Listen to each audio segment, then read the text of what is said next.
ನಮಸ್ಕಾರ. ನಾನು SVR ಅವರ ಸ್ನೇಹಿತ. ಈ SVR 50 ಕಾರ್ಯಕ್ರಮದಲ್ಲಿ ನಾನು ಒಬ್ಬ ಕಾರ್ಯಕರ್ತ. ಮೂಲದಲ್ಲಿ ನಾನು ಅವ್ರ ಸ್ನೇಹಿತ. ಅದು ಹೇಳೋಕ್ಕೆ ಚೆನ್ನಾಗಿದೆ, SVR 50 ಅಂತ. SVR ಫ್ರೆಂಡ್ಸ್ ಅಂದರೆ ಎಸ್ ವಿ ಆರ್ ಫ್ರೆಂಡ್ಸ್ ಅಂತ ಅನ್ನೋದು ಚೆನ್ನಾಗಿದೆ.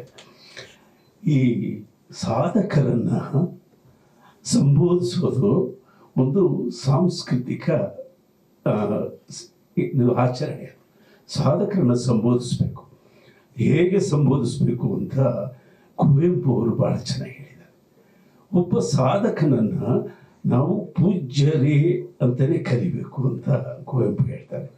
ಅದಕ್ಕೆ ಅವರು ಕರ್ನಾಟಕದ ಏಕೀಕರಣಕ್ಕಾಗಿ ದುಡಿದ ಸುಮಾರು 300 ಸಾಧಕರನ್ನು ಅವರು ಸಂಬೋಧಿಸೋದಕ್ಕೆ ಮೊದಲು ಕೃತಕೃತ್ಯರಾಗಿರುವ ಪೂಜ್ಯರಿಗಾಗಿ ಅಂತಾರೆ ಅವರು.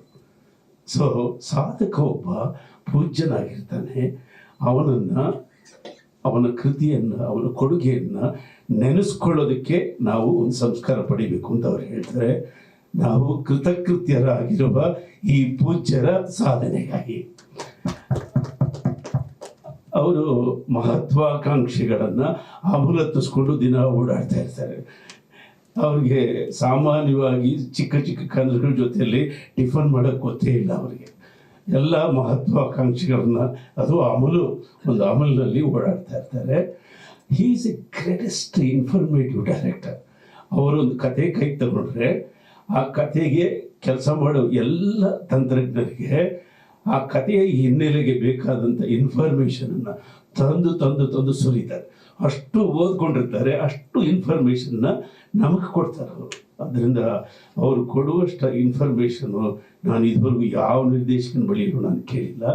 ಅವರು ದೊಡ್ಡದನ್ನು ಬಯಸ್ತಾರೆ, ನಮಗೆಲ್ರಿಗೂ ಒಳ್ಳೆಯದಾಗಲಿ ಅಂತ ಬಯಸ್ತಾರೆ.